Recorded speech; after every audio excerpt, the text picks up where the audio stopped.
Bonjour à toutes et à tous. Ce podcast aborde la question de la technique, une question prépondérante dans l'œuvre de Martin Heidegger. Précisément, la question de la technique est le premier des 11 textes qui constituent le recueil Essais et conférences, tiré du cycle des conférences de Brême intitulé Regarde dans ce qui est.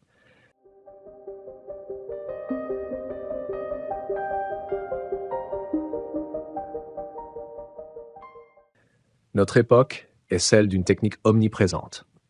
Tout autour de nous, des machines élaborées produisent et nous apportent à grande vitesse tout ce que nous pouvons désirer jouir. Et notre maîtrise de la nature est telle qu'elle semble consacrer le triomphe de l'être humain et de sa science. Cette omniprésence est telle qu'elle peut faire paraître dérisoire le fait de s'interroger sur elle.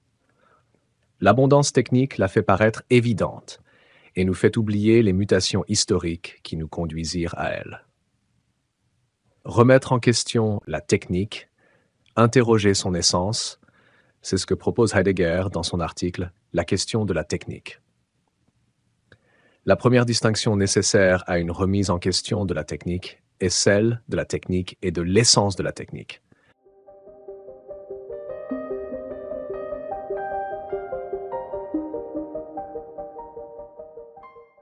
La technique n'est pas la même chose que l'essence de la technique.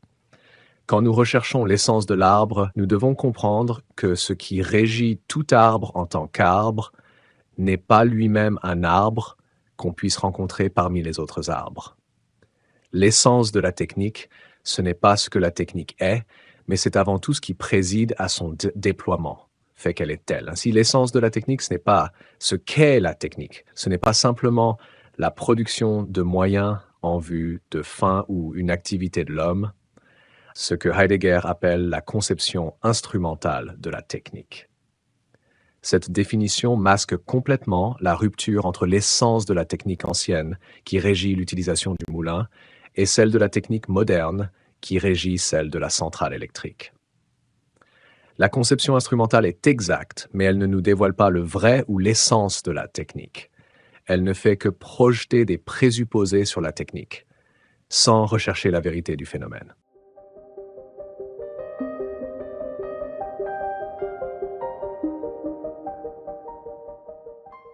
Pour atteindre l'essence de la technique, Heidegger propose de se pencher sur ce qu'est le fait d'utiliser des moyens pour une fin.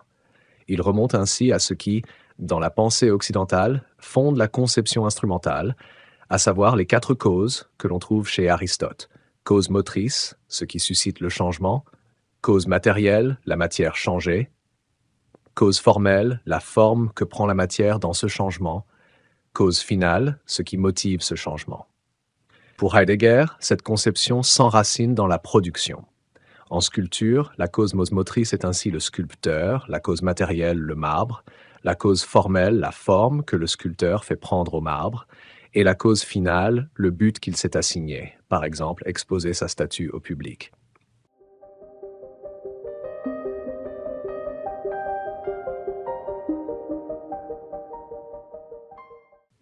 L'essence de la technique s'enracine dans une certaine conception de la causalité, qui est elle-même redevable d'une conception de la production comme dévoilement, comme vérité au sens ancien du terme. L'essence de la technique n'a donc pas rapport avec les moyens et les fins, mais avant tout avec la vérité. En effet, en grec, techné n'est pas la technique au sens moderne, mais avant tout un mode de dévoilement de l'être, un rapport à la vérité. Faire preuve de techné, c'est avant tout s'y connaître, avoir un tour de main. C'est un mode du savoir, au même titre que épistémé, la science.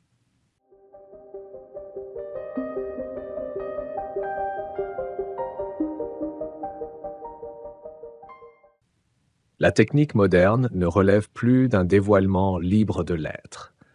Le dévoilement qu'elle opère est plus actif. Il s'agit pour Heidegger d'une provocation ou d'une réquisition, par laquelle la nature est mise en demeure de livrer une énergie qui puisse comme telle être extraite et accumulée. C'est la différence d'essence entre le moulin, qui reçoit l'eau du fleuve et tourne en fonction d'elle, et la centrale électrique, qui enferme le fleuve et le met en demeure de fournir une certaine quantité d'énergie. La nature est ainsi considérée comme un stock, une quantité à emmagasiner, livrer et mettre à profit. Le dévoilement qui a lieu est une interpellation. Il s'agit de dévoiler le potentiel d'extraction de telle ou telle source d'énergie. La technique n'a plus à faire un objet, contemplé et considéré par un sujet, mais à un fond, exploitable à loisir. La technique moderne se présente ainsi comme un dispositif, un arraisonnement de la nature, qui la met en danger, et l'homme avec elle.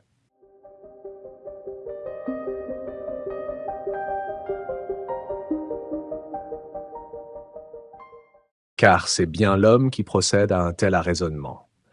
Mais il faut bien se garder de penser que la technique moderne correspond à un triomphe de l'homme sur la nature. En effet, l'homme de la technique moderne n'est à son tour qu'une pièce dans le grand arraisonnement généralisé. Il est lui-même un élément du stock ou du fond destiné à remplir sa fonction. De même que l'avion est commis à voler et assurer le fret des marchandises, l'ouvrier ou l'agriculteur sont commis à exploiter la terre ou à assurer le fonctionnement des machines, quitte à y perdre leur santé ou leur humanité. Ils sont réduits à des ressources humaines. L'arraisonnement est plus précisément ce qui appelle l'homme à l'exploitation du réel.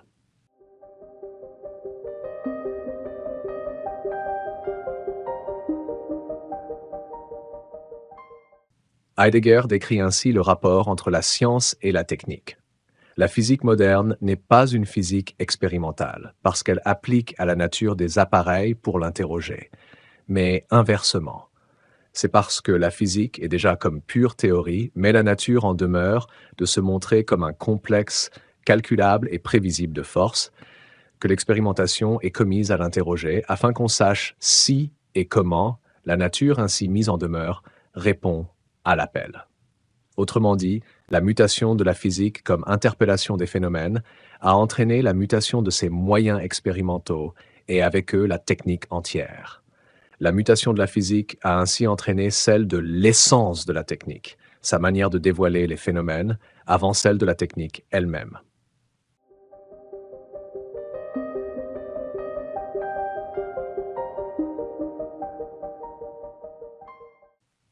La technique, on le voit, est par son essence un grand danger, à la fois pour la nature et pour l'homme. Elle fait de la nature un fonds à exploiter et soumet l'homme à ce projet. Pourtant, comprendre l'essence de la technique, c'est déjà ouvrir une voie de liberté. En effet, comprendre son essence, c'est revenir à la signification antique de la technique et de la vérité et retourner à la forme authentique du dévoilement. L'arraisonnement, au contraire, est un dévoilement inauthentique qui fait en réalité disparaître la chose présente et fait oublier le mode authentique du dévoilement. En somme, l'arraisonnement coupe l'homme de la vérité. Cette ambivalence de la découverte de l'essence de la technique conduit Heidegger à citer le poète Hölderlin.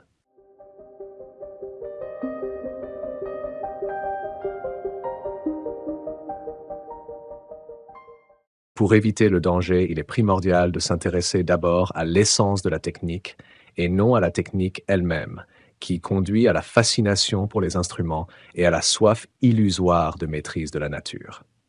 La technique n'a donc pas pour destin l'arraisonnement du réel. Elle peut aussi être mise au service de l'art et de la beauté. En effet, elle est un dévoilement de l'être, au même titre que l'art, qui recueille et exprime le rapport que l'homme entretient avec l'être.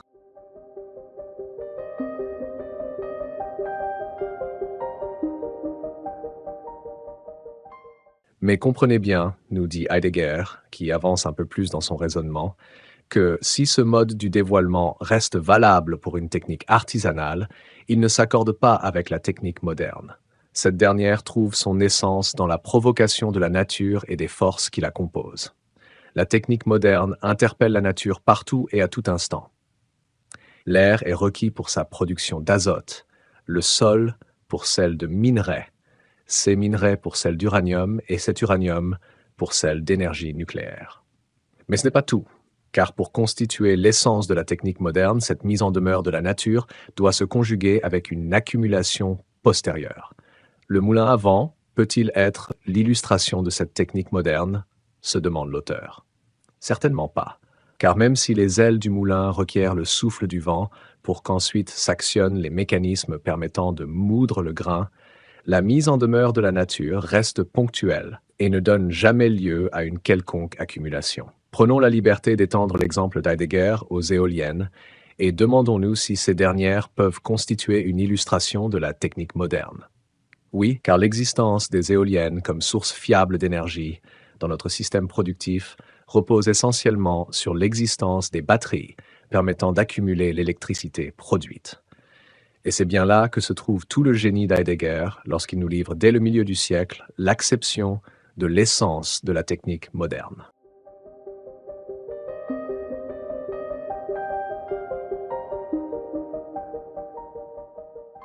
Enfin, comme dernière étape de sa réflexion, Heidegger cite Hölderlin. Mais là où il y a danger, là aussi croit ce qui sauve. Pointe alors une note d'optimisme laissant apparaître la possibilité d'un salut pour l'homme à l'instant où ce dernier arrêtera de se fasciner pour les choses techniques. Car tant que l'homme ne voit en la technique qu'une instrumentalité, seule régnera la volonté de la maîtriser. Néanmoins, dès lors qu'une réflexion s'engage sur ce qu'est l'essence de la technique et sur le comment duquel l'homme répond à l'appel du dispositif dans le dévoilement du réel comme fond, l'homme retrouve conscience de son être, sortant du règne de l'efficience et de l'exact pour embrasser un destin de vérité profonde. La crise environnementale semble constituer une opportunité de réflexion et de prise de conscience de nous-mêmes dans l'appel du dispositif. Saurons-nous la saisir en interrogeant notre existence dans ce processus général du dévoilement provoquant? Ou continuerons-nous de nous abandonner nous-mêmes en tant qu'êtres dans le stock utile, dans le fond?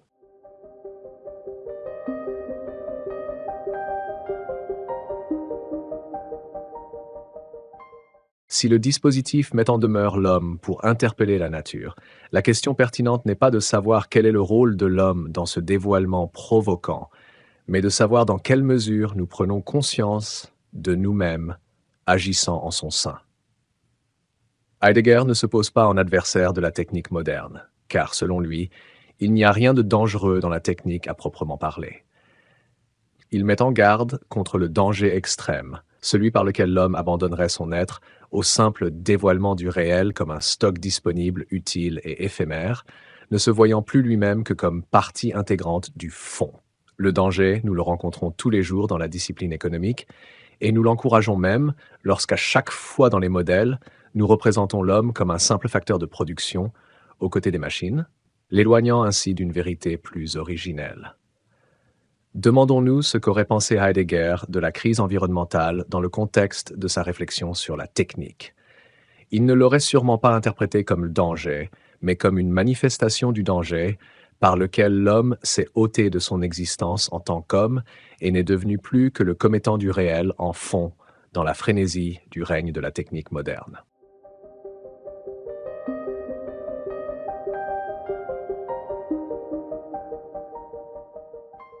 Je vous remercie d'avoir suivi cette vidéo. N'oubliez pas de la partager sur vos réseaux. Abonnez-vous pour m'encourager. Merci encore et à la prochaine vidéo.